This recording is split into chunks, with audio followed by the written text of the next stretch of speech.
오늘 설교의 제목은 내가 할 수 있는 일이라는 제목입니다. 같이 한번 따라해 볼까요? 내가 할 수 있는 일. 내가 할 수 있는 일입니다. 매년 30만 명의 사람들이 산티아고 순례길을 떠난다고 합니다. 780km라는 긴 그 순례의 여정을 가는데 사람들이 저 머나먼 길을 걸어서 간다고 합니다. 그 곳곳에 노란 화살표가 표시가 되어서 다음은 어디를 가야 할지 그것을 잘 설명해 준다고 합니다. 다음은 어디로 가야 할지, 그리고 나는 지금 잘 가고 있는지. 그래서 이 순례의 길을 통해서 가다가 만나는 이 노란 화살표는 굉장히 평안과 위로를 주고 또 자기가 어디에 서 있는지를 보도록 그렇게 깨우치게 한다고 합니다. 시편 119편 말씀은 주님의 말씀은 내 발의 등이요 내 길의 빛이라고 말씀하셨습니다. 저는 그렇습니다. 우리는 지금 이 순례의 길을 잘 가고 있는가? 내가 이 노란 화살표와 같은 하나님의 말씀에 비추어서 내가 온전히 가고 있는가?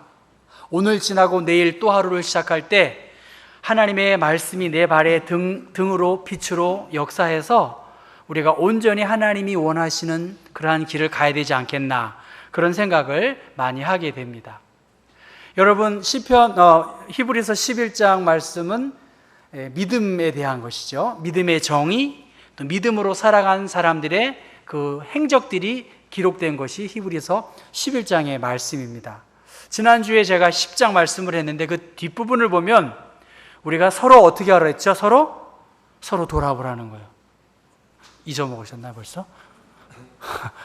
잊어먹으신 거, 얼굴이 다 새로우신 것 같아서 감사해요. 참, 서로 돌아보라는 거예요. 지난주 설교 제목이 서로 돌아보는 겁니다. 서로 돌아보고 칭찬과 선행을 격려하는, 그러면서 힘들고 어려운 상황 속에서 서로 격려하고 소망과 믿음의 큰 확신과 담대함을 간직해라. 너희들이 담대할 때 상을 얻을 것이다. 그리고 이 믿음을 지키다가 어려움이 있지만 이 소망의 확신을 가지고 나아갈 때 특별히 우리에게 필요한 것은 인내가 필요하다. 인내하면서 달려가라. 인내하면서 서로 돌아보라. 그렇게 말씀합니다. 그러면서 맨 마지막에 말씀 보면 우리는 믿음을 가져 생명을 얻은 사람이다. 우리는 믿음을 가지고 생명을 얻은 사람이기 때문에 인내하고 돌아보고 끝까지 잘 가야 된다. 그렇게 말씀을 한 다음에 히브리서 11장이 시작이 되고요. 그리고 그 11장의 여러 가지 믿음의 사람들을 보면서 12장 1절 오늘 본문의 말씀은 그러므로 우리에게 구름같이 둘러싼 허다한 증인들이 우리 앞에 있다. 너희들이 무거운 것과 얽매이기 쉬운 죄를 벗어버리고 달려가라. 예수를 바라보고 달려가라. 그렇게 말씀하십니다. 우리 앞에 이 신앙을 특별히 이 달리기 선수, 운동선수로 비유하고 있습니다. 그런데 특별히 믿음의 경주에서는 무엇이 필요하대요? 인내는 필수라고 그래요. 우리 앞에 믿음의 경주를 하는 성경에 많은 예와 가운데 많은 사람들이 달려가고 있지만 그러나 메달은 한정되어 있어요. 우리 황용조 선수나 성기정 온 같은 이 마라톤에 많은 수고를 하는 사람들이 많지만 상 받는 사람이 많지 않다는 거예요. 그래서 고린도전서 9장에 같이 읽어볼까요? 운동장에서 다름질하는 자들이 다 달릴지라도 오직 상을 받는 사람은 한 사람인 줄을 너희가 알지 못하느냐? 너희도 상을 받도록 이와 같이 다름질하라. 상 받기 위하여 다름질하라는 거예요. 믿음 생활이 그렇다는 겁니다. 우리의 신앙 생활이 더 적극적으로 상 받기 위하여 달려가야 한다. 그래서 디모데후서 4장 7절 말씀 같이 읽어볼까요? 나는 선한 싸움을 싸우고 나의 달려갈 길을 마치고 믿음을 지켰으니 이제는 어떻게 되죠? 의의 면류관이 우리 앞에 예비될 것이다. 믿음의 선한 싸움을 싸우기 위해 달려가야 한다. 그리스도인의 삶이 이러한 운동선수로 비유하고 있습니다. 상을 얻기 위하여 인내하고 달려야 한다. 히브리서 11장에 이 믿음의 영웅들은 공통점이 있었어요. 그들에게는 시련이 있었고 그 시련을 인내하면서 견뎌낸 것이 공통점입니다. 예. 오늘 말씀의 제목처럼 우리의 이 신앙의 이 순례, 여정, 여기에서 내가 할 수 있는 일이 무엇일까? 여러분이 하실 수 있는 일이 무엇일까? 그런 생각을 만약에 여러분에게 질문한다면 뭐라고 답하시겠어요? 내가 할 수 있는 일이 뭘까? 하나님이 나에게 이 직분을 주셨는데 내가 이 경복교회를 위해서 할 수 있는 일이 무엇일까? 저도 기도합니다. 또 고민하고 생각해요. 저만 고민하고 생각하지 않고 여러분 모두에게도 운동장에서 다름질을 하는 사람들이 그냥 걸어 다닐 수도 없고요, 뛰뛰기를 해야 되겠고 전심전력해야 하는데 어떻게 하면 하나님께서 맡겨주신 이 목양을 더 지혜롭게 할 수 있을까? 그런 기대감과 또 기도함 속에서 제가 있습니다. 근데 오늘 이 말씀을 보면 인내하면서 달려가야 된다, 그렇게 말씀하십니다. 모든 것은 인내가 필요하고요, 또 목회도 제가 보니까 신앙생활도 인내가 필요한 것 같아요. 자녀들을 키우는 것 인내가 필요하고요, 다른 사람들의 말을 듣는 것 인내가 필요합니다. 여러분이 우리 교회를 우연히 요 가까운 청원초등학교 5학년까지 다닌 분이 있는데 그분이 교회 건축, 컨설팅 그리고 색채에 대한 전문가신데 사실 우리 교회는 환풍이 잘 안 된대요. 그리고 곰팡이나 이런 균들이 날아다닌다는 거예요. 1시간 이상 앉아있기가 쉽지 않다는 거예요. 제가 그 말씀을 듣고 그렇구나, 좀 몸이 불편해서 눈을 좀 감으려고 하는 분들을 제가 이해해야 되겠구나 그런 생각을 했어요. 환경적으로 이 산소가 부족하다는 거예요. 산소가 부족하대요. 그러니까 인내로 말씀을 들어야 되고 그러한 집중력이 필요하다는 것이죠. 곧 오시리라. 지금 히브리서 배경에는 곧 오실 것입니다, 주님이 그렇게 기대했는데 주님의 약속이 지연되고 있고요, 또 중도에 이 박해자들이 계속 핍박을 하니까 믿음의 사람들이 점점 세상을 떠나기 때문에 반대자들의 위협, 그리고 믿음의 좋은 사람들이 세상을 떠난 것에 대해서 이 신앙의 여정을 중도에 포기하려고 하는 그러한 사람들이 있었습니다. 그러한 사람들에게 모든 무거운 것과 얽매이기 쉬운 주의를 벗어버리고 예수를 바라보고 달려나가야 된다, 그렇게 말합니다. 그런데 여러분, 그 12장 1절에 무거운 것, 거기에 제 성경에는 1번이라고 써 있어요. 여러분에도 그렇게 써 있나요? 1번? 각주로 1번이라고 써 있는데 그 1번으로 쫓아내려가면 뭐라고 그러죠? 거리끼는 것, 꺼리끼는 것 떨쳐버리고 나를 올가매는 모든 죄를 떨쳐버리고 예수를 바라봐야 된다. 여기서 꺼리끼는 것, 여러분 신앙생활에 뭔가 꺼리끼는 것이 있으면 신앙이 자라지도 않고 활력이 없습니다. 자신과 다른 사람들, 교우들끼리의 관계에서도 꺼리끼는 일이 있으면 신앙의 성장이 어렵습니다. 관계가 단절이 되고 뭔가 꺼리끼는 그 틈을 이용해서 사탄은 자리 잡고 있기 때문에 여기서 꺼리끼는 것은 교만, 자만, 자기를 드러내는 것, 그러한 경우에는 그러한 것을 떨쳐버리고 나아가야 된다는 거예요. 히브리서 10장 22절의 말씀처럼 우리의 양심이, 성경은 악한데 이 악한 양심을 예수 그리스도의 피가 우리의 마음에 뿌려질 때 참 마음과 온전한 믿음으로 하나님께 나아갈 수 있다고 말합니다. 고속도로 위에 자그마한 돌이 있다고 한다면 대형 사고가 발생하는 것처럼 우리가 믿음 생활하면서 꺼리끼는 것, 다른 사람들과의 관계가 불편한 것, 꺼리끼게 하는 꺼리들을 만들면 그 공동체가 원활하지 않다는 것입니다. 뭔가 꺼리끼는 것, 그리고 얽매이기 쉬운 죄, 그것은 처음에는 그런 일들이 아무렇지도 않게 생각하지 않겠지요. 그러나 점점 그 꺼리끼는 일들이 내 마음에 자리 잡고 있으면 분별력을 잃어버리고 내 중심적으로 생각해서 하나님을 떠나서 자기 중심으로 생활하는 그러한 것들이 다 포함된다는 것입니다. 그러니까 그래서 무거운 것과 얽매이기 쉬운 죄를 벗어버리고 인내하면서 끝까지 완주하라고, 이 예기치 못한 이 마라톤 경기 속에서 하나님이 우리에게 기대하시는 것은 예기치 못한 일들이 있다 할지라도 운동선수이면, 마라톤 선수이면 우리가 마라톤을 하는데 스키 복장을 가지고 마라톤을 할 수 없지 않습니까?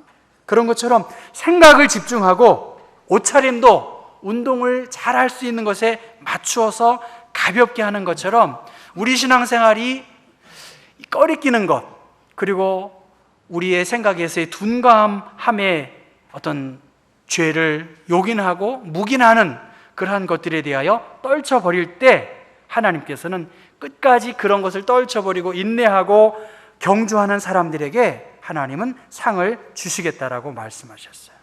우리 앞에 인내해야 하고 잘 경주하기 위해서 하나님께서 우리에게 노란 화살표를 통해서 바르게 간다라고 하는 것은, 여러분, 꺼리끼는 것들, 꺼리끼게 하는 것들에 대한 여지를 떨쳐버리고 더 하나님이 기뻐하시는 일들에 대해서 우리가 생각하는 내 중심적인 것들을 떨쳐버리고 달려가라고 말씀하고 있습니다. 그 다음 2절의 말씀 보면 이 경주를 잘하려고 하면 믿음의 주님이시고 온전하게 하시는 이인 예수를 바라봐야 한다, 그렇게 말합니다. 바라봐라. 지금 더 적극적으로 예수를 바라봐야 한다. 보석을 얻기 위해서 깊은 땅속에 파묻혀 있는 원석을 찾아내야 하듯 여기서 믿음의 주라고 하는 주는 시작 혹은 창시자, 어떤 시작을 선도해 가는 것, 우리 믿음의 시작, 우리를 선도해 가는 것, 우리의 믿음을 더 완전케 하는 분은 예수님이시기 때문에 그 예수님을 바라보고 믿음으로 나아가는 자들, 예수님을 통해서 보여주신 계시의 말씀, 예수님의 순종의 모습들, 죄인들을 위하여 중보하신 예수님의 기도, 자신을 온전히 드림으로 말미암아 우리에게 하나님께로 가게 할 수 있는 그리스도의 피는 신자의 양심을 온전케 할 수 있는 능력이 있다라고 히브리서 9장 14절에 말씀하고 있습니다. 우리의 인생의 화살표, 노란 화살표는 누구일까요? 예수님이시죠. 내가 지금 예수를 바라보고 있느냐? 그분이 기뻐하시는 일을 향하여 내가 달려가고 있느냐는 것입니다. 우린 헬렌 켈러라는 시각 장애인이면서 작가이고 사회사업가로 활동했던 그분을 압니다. 그분이 그렇게 놀라운 일을 할 수 있었던 것은 앤 설리번 선생으로부터 이 헬렌의 가능성과 잠재력이 개발되고 발견되어서 헬렌 켈러가 훌륭한 일들을 감당할 수 있었다고 말합니다. 오늘 우리들은 누구에게 집중하고 마음을 향하고 있나? 이 교회의 예배의 중심이 주님이시고 주님으로부터 위로와 소망을 얻어야 하는데 사람에게 마음과 생각이 집중이 되면 신앙생활에 쉽지 않은 것을 우리가 너무도 잘 압니다. 마치 베드로가 무리를 걸어오시는 예수를 보고 선생님 저도 무리를 걷고 싶습니다. 예수님이 그렇게 하라 하니까 어떻게 해요? 잘 가다가 물결이 일어나는 것을 보고 마음과 눈이 돌려질 때 위기가 처해진 것을 보게 됩니다. 오늘 우리들은 예수를 믿는다고 하면서 그 예수 그리스도에게 내가 집중하고 있느냐는 거예요. 에스겔 4장 8절 말씀 보면 에스겔이 오른쪽으로 왼쪽으로 그 힘든 430년의 이스라엘의 역사를 상징적으로 보여주는 그러한 행동들을 하는데 4장 8절의 말씀 보면 몸을 이러지도 저러지도 못하는 그러한 힘든 상황에서 처하게 된 말씀이 나와 있습니다. 자기 마음대로 어찌할 수 없는 일들이 벌어질 때 아마 에스겔에게, 오늘 우리에게도 하나님에게 시선을 집중하도록 그렇게 하나님이 우리에게 주시는 말씀이라고 봅니다. 여러분, 우리 찬송가 한번 쳐볼까요? 이 찬송을 여러분 아시죠? 이 글자 보이시나요? 글자 보이세요? 한번 우리 괴로울 때 주님의 얼굴, 이게 보이세요? 안 보이세요? 예. 아니면 이거로 해드릴게요. 이게 더 나을까요? 예. 한번 괴로울 때 주님을 바라보라 하는 말씀을 한번 기억하면서 찬양해 보십시다.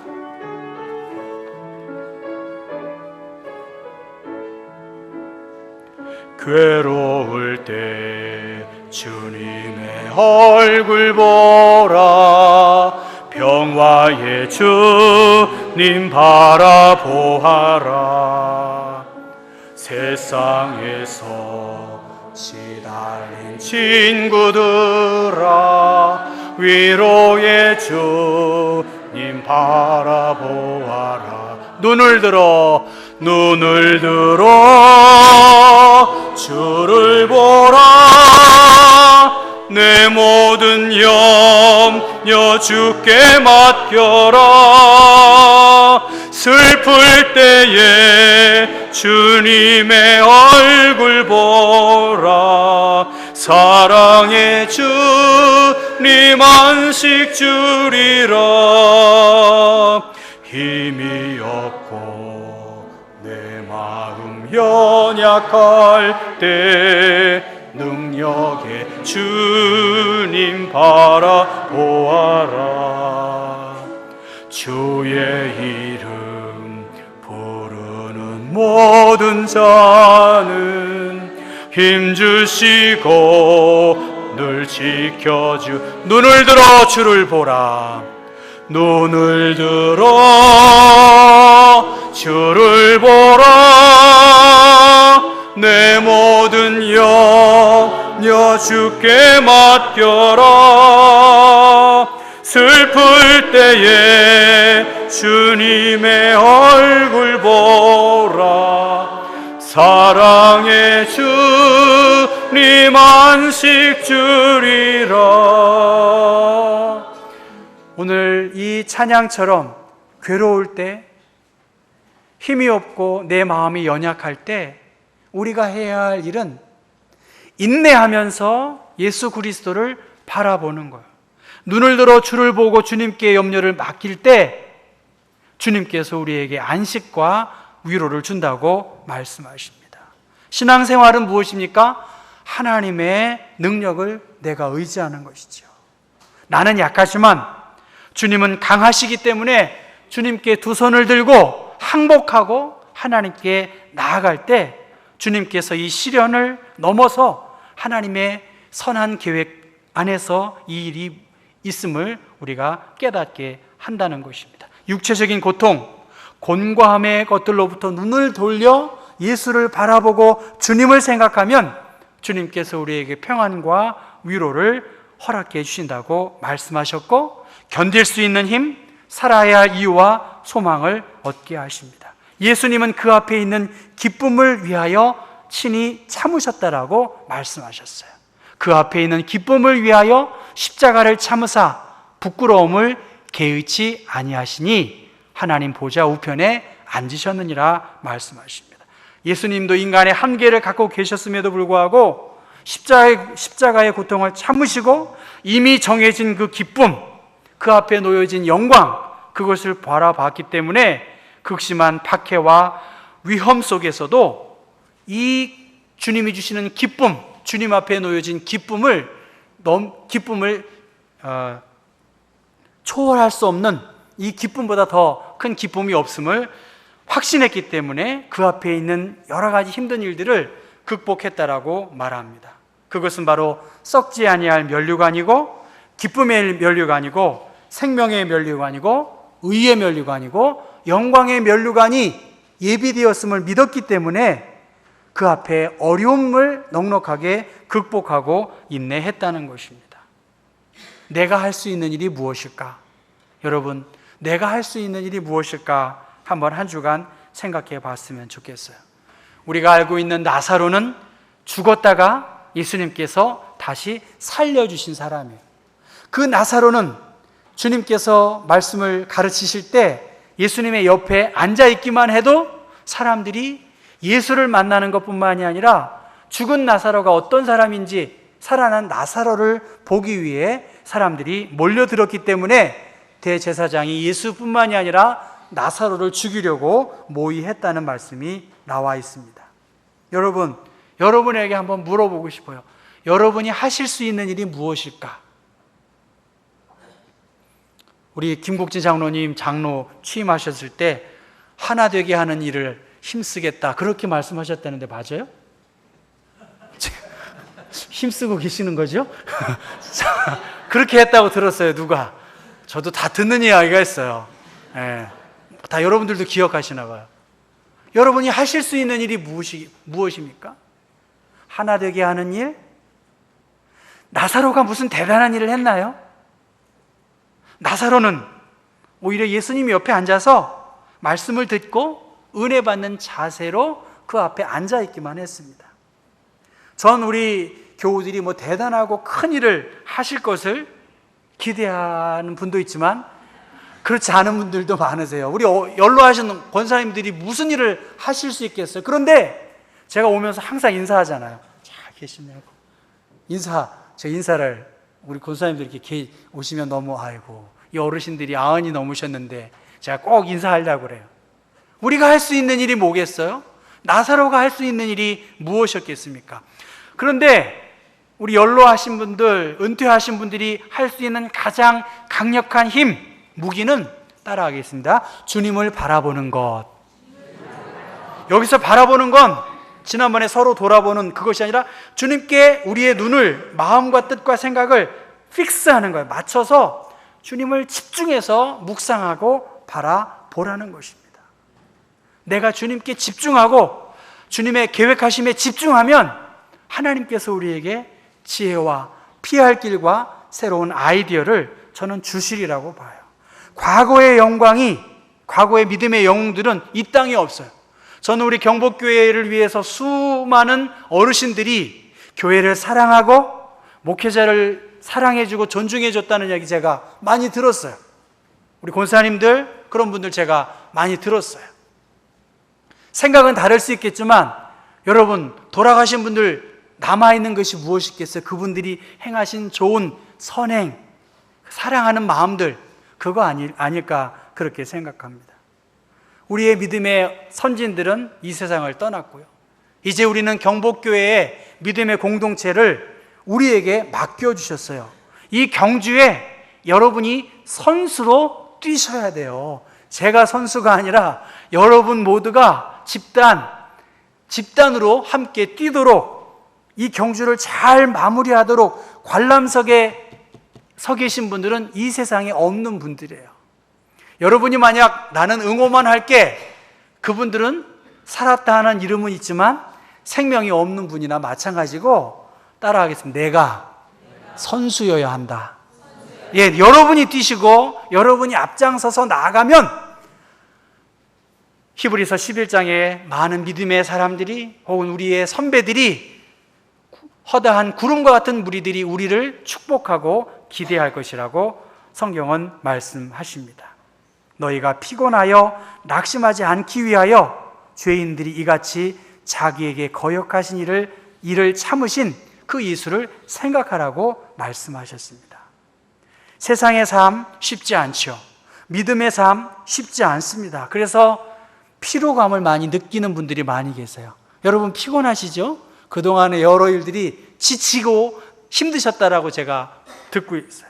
그런데 여러분, 예수님은 비방과 모욕과 수치심을 주는 모든 행동을 다 감내하셨고 친히 십자가를 지시기까지 그 일을 기꺼이 감당하셨어요. 왜? 내 앞에 하나님께서 예비하신 그러한 상급이 있기 때문에 넉넉하게 이 슬픔과 괴로움을 뛰어넘는, 세상이 알 수 없고 줄 수 없는 하나님의 영광이 있기 때문에 기꺼이 달려나갔습니다. 여러분, 오늘 우리에게 곧 면류관이 준비되었어요. 오늘 여기 말씀 보면 사사로운 일에 얽매이지 말라. 여러분, 너무 사사로운 일에 목숨 걸지 않았으면 좋겠어요. 국어 실력도 사사로운 것을 갖고 있으면 안 되거든요. 가장 중요한 핵심들을 잘 잡아야 되겠죠. 그 다음에 뭐죠? 규칙대로 행하는 거예요. 주의를 성수하는 거 규칙이에요. 하나님께 감사하는 거, 하나님을 예배하는 거, 봉사하는 거 우리가 해야 할 일이죠. 그 다음에 어떻게 하죠? 농부처럼 참고 견디는 자, 주께서 주시는 영광과 열매를 얻게 된다라고 말합니다. 하나님이 허락하시는 환난, 그것은 연단과 훈련의 경우가 많습니다. 하나님이 우리 앞에 있는 여러 일들 꺼리낌으로 받지 말고 긍정적으로 받으면 유익할 수 있습니다. 우리는 다 마라톤에 참여하고 있습니다. 하나님은 여러분에게 속도를 요구하는 것이 아니라 하나님이 원하시는 방향으로 잘 가고 있느냐, 내가 하나님을 섬기고 사랑하는 일들이 경복교회의 비전과 잘 맞춰가야 가고 있느냐, 아니면 내가 좋아서 하고 있느냐의 차이가 분명히 있는 것입니다. 내 마음의 시선과 내 소원이 주님의 시선과 맞춰질 때 하나님께 충성하고 사사로운 것에 매이지 않고 더 절제되고 참고 인내하는 자들에게 하나님이 우리에게 상을 주시겠다라고 말씀하셨습니다. 여러분 앞에 노란 화살표, 인내하는 거고요, 또 예수를 바라보는 거고요, 또 벤자민 프랭클린이 내가 이 세상에서 가장 잘할 수 있는 것은 무엇일까를 질문하는 것이 가장 훌륭한 질문이라고 말합니다. 내가 이 세상에서 가장 잘할 수 있는 것이 무엇일까? 내가 경복교회에서 가장 잘할 수 있는 것이 무엇일까? 경복교회의 새로운 역사를 쓰기 위해서 내가 할 수 있는 가장 주님이 주시는 부담이 무엇일까? 옛날 이야기 하지 말고요. 이제는 하나님이 나에게 맡겨주신 가장 잘할 수 있는 그 달란트, 그 은사, 지금 하나님은 다른 사람에게 초점 맞추지 않고 이 운동장에서 여러분 한 분 한 분을 최고의 운동선수로 기대하고 계시고 있습니다. 주님께서 준비시키신 이 거룩한 행진, 다름질에 여러분 더 인내하고 더 예수를 바라보고 나에게 주신 거룩한 부담을 가지고 더 좋은 믿음의 공동체를 세우는 일에 마음을 모아주시기를 바랍니다. 기도합니다. 거룩하신 주님, 지난 한 주간도 서로 돌아보라는 말씀을 마음에 기억하게 하시고 이번 한 주간 내가 할 수 있는 일이 무엇일까? 이 말씀을 붙잡고 한 주간 씨름할 수 있게 하여 주옵소서. 특별히 인내하고 꺼리낀 일들을 악이 틈타지 않도록 떨쳐버리게 하시고 나를 올가매고 움츠려들게 하는 모든 죄성들을 예수의 이름을 의지하여 물리칠 수 있도록 도와주옵소서. 내 마음과 생각과 뜻이 예수 그리스도에게 집중되게 하나님 함께해 주셔서 내가 할 수 있는 만큼 하나님이 나에게 새로운 사명을 주신 것에 대하여 거룩한 부담으로 주님의 마음을 시원케 하고 옆에 있는 사람들의 손을 붙잡고 이 믿음의 경주를 잘 감당하여 주님께 칭찬 듣는 하나님의 사람들 되게 하여 주옵소서. 예수 그리스도의 이름 받들어 기도했습니다. 아멘.